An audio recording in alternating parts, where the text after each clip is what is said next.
ভূতনিৰ প্ৰতিশোধ। গুৱাহাটীৰ কাষতেই গুৱাহাটী নামৰ এটা ডাঙৰ পাহাৰ আছিল।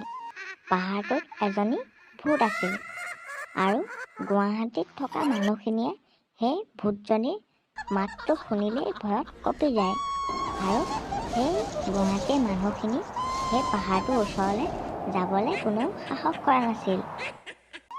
এদিনাখনৰ কথা, এদিন দুটা চাইণ্টিষ্ট সেই গাঁওখনলৈ আহিল আৰু গাঁওখনলৈ আহি মাটিৰ পৰীক্ষা কৰিবলৈ। দুইজন চাইণ্টিষ্টে বেলেগ বেলেগ জেগাত মাটিৰ পৰীক্ষা কৰে। গোটেই গাঁৱৰ মাটিৰ পৰীক্ষা কৰাৰ পিছত চাইণ্টিষ্ট দুজনে সেই পৰ্বতৰ ফালে যাবলৈ ল'লে। ছাৰ, আপোনালোকে এইফালে কেনি যায়? আমি গাঁৱৰ পৰীক্ষা কৰিলোঁ। এই পৰ্বতটোৰ পৰীক্ষাটো কৰিব লাগিব নহয়, সেইটো কাৰণে পৰ্বতৰ ফালে যাওঁ। ছাৰ, নেযাব। এই পৰ্বতত কিবা এটা বস্তু আছে। আজিলৈকে যিমান মানুহ তালৈ গৈছে কোনো ঘূৰি আহিব পৰাই নাই। তাত বোলে এজনী বুঢ়ী ভূতৰ আত্মা এটা আছে। আমি চাইণ্টিষ্ট হয়, তহঁতৰ এইবিলাক ফটোৱা কথাত আমি বিশ্বাস নকৰোঁ, আমি যামেই। চাইণ্টিষ্ট দুজনে মানুহজনৰ কথা নুশুনি আকৌ পাহাৰৰ ফালে গুচি গ'লগৈ। চাইণ্টিষ্ট দুজনে আগুৱাই গৈ থাকিল আৰু চাইণ্টিষ্ট দুজনে কেতিয়াও ভূত চুতৰ কথা বিশ্বাস নকৰে, কাৰণ চায়েন্সৰ ওপৰত বিশ্বাস ৰাখে কাৰণে। সেইকাৰণে চাইণ্টিষ্ট দুজন গৈ চোৰেলৰ ওচৰত পালেগৈ। ভূতজনী গছৰ ওপৰেদি ওলমি আছিল আৰু ডক্টৰকেইটা আহি থাকোঁতে গোটেই বতাহ চতাহ গোটেই হাৱা মাৰিব লাগিলে। হাৱা মাৰিওঁতেও সিহঁতি ডক্টৰকেইজনে হাৰ নেমানে, আগুৱাই আহি একদম গৈয়ে আছিলে। তেতিয়াই ভূতজনী একদম মুখৰ আগতে ওলালে। মানুহজনে এইটো সঁচা কথাই কৈছিলে, ভূত আছে।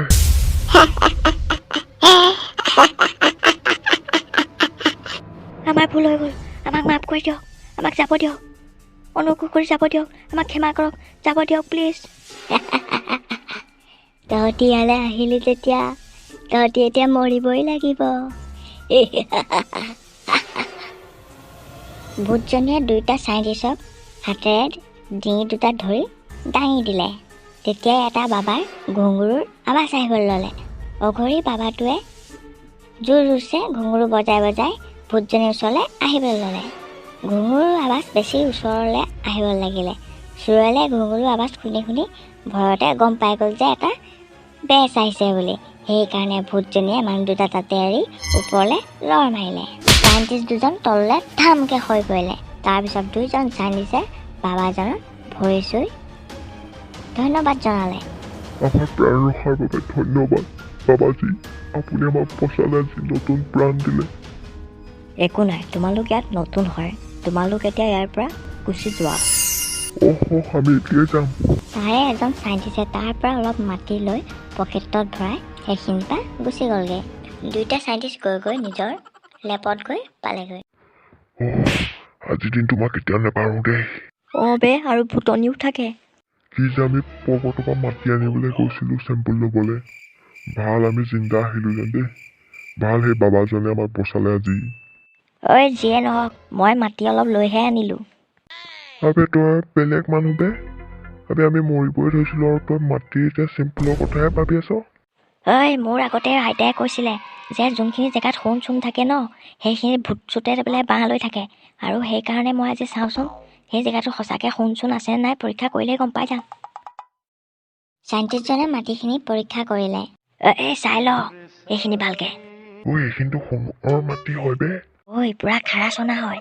এইখিনি যদি আমি উলিয়াব পাৰোঁ, ভাব আমি কিমান মালদাৰ ধনী মানুহ হৈ যাব পাৰিম। ভাব, গোটেই পৃথিৱীতে আমি চবতকৈ হেভি চাইণ্টিষ্ট হ'ম, চবতকৈ ধনী চাইণ্টিষ্ট। দুজন চাইণ্টিষ্টে পুৰা সোণৰ কাৰণে পুৰা লোভীয়া হৈ গ'ল। সেই ভূতজনীক কি কৰিবি? এই ভূতজনীৰ কাৰণে টেনশ্যন নল'বি।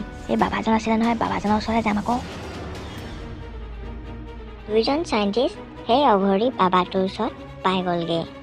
বাবা, আমাৰ ৰিচাৰ্চ কৰিলোঁ, আমাৰ মতে সেই পৰ্বতৰ তলত গোটেই সোণেই সোণ হ'ব। সেইকাৰণে আপোনাৰ পৰা অলপ সহায় লাগিছিল। তাত সোণ আছে, মই কি কৰিব লাগে? বাবাজী, আমি বিচাৰিছোঁ আপুনি সেই ভূতজনীক হেৰাই দিয়ক আৰু তাৰ বিনিময়ত আপোনাকো আমি সোণ দিম। এই বাবাক তোমালোকে কি বুলি ভাবিছা? মোৰ কোনো সোণ ৰূপ এইবিলাকত লোভ নাই, আৰু যিমান যি হ'লেও মই তোমালোকক একো সহায় নকৰোঁ। তেনেকৈ কৈ পেলানি সেই বাবাজন সেইখিনিৰ পৰা গুচি গ'লগৈ। এতিয়া কি কৰিম? তোৰ মনত আছে নাই, সেই অঘৰীটো যেন লাঠি এডাল লৈ আছিলে, তাৰ জুমকা বা চুনিয়েটো ভূতজনী পলাইছিল। অঁ মই ভাবিছোঁ সেই অঘৰীটোৰ যিমান শক্তি চব সেই লাঠিডালতে আছে, সেইকাৰণে সেই লাঠিডাল আমি বাবাৰ পৰা লৈ ল'ব লাগিব। তাৰপিছত দুজন চাইণ্টিষ্ট বাবাজনৰ পিছা কৰিবলৈ লাগি গ'ল। গৈ গৈ দেখিলে বাবাজনে এজেগাত তপস্যা কৰি আছে আৰু মনে মনে গৈ পেলানি সেই লাঠিডাল মানুহ দুজনে লৈ গৈ গুচি গ'লগৈ। তাৰপিছত আৰু লাঠিডাল লৈ পেলাই দুইটা চাইণ্টিষ্টে পাহাৰৰ ফালে যাবলৈ লাগিলে। গৈ গৈ গৈ গৈ পাহাৰৰ ওপৰত উঠি গ'লগৈ। আহি গ'লি তহঁতি দুটা। এই ফুটনি, আমাৰ ওচৰত এইডাল লাঠি আছে, তই একো কৰিব নোৱাৰ। তাৰপিছত আৰু চাইণ্টিষ্ট দুজনে পূৰা জমকাডাল বজাব লাগিলে, কিন্তু ভূতজনীয়ে অকণো ভয় নোখোৱা হ'ল আৰু ওচৰলৈ আহি দিবলৈ ধৰিলে। ঐ, ফুটনিয়ে ভয়ে খোৱা নাই দেখোন। আৰে কি হ'ব এতিয়া? তাৰপিছত টপাজন একদম চাইণ্টিষ্ট পলালেই। তাৰপিছত টপা মানুহজনক ভূতজনীয়ে উঠাই পেলানি পাহাৰৰ ওপৰৰ পৰা তললৈ পেলাই দিলে। তাৰপিছত লাঠি লৈ থকা মানুহটোৱে ভাবিলে ভূতনীয়ে একো ভয় খোৱা নাই, সেইকাৰণে সিও পলাব ধৰিলে। ইফালে গৈছে সিফালেও ভূতজনী ওলাইছে, সিফালে গৈছে সিফালেও ভূতজনী, চবফালে ভূতজনীয়ে ওলাব ধৰিলে। তাৰপিছত আৰু ভূতজনীয়ে এইটো ডক্তৰৰ মাথাটো ছিঙি কৰি পেলাই দিলে।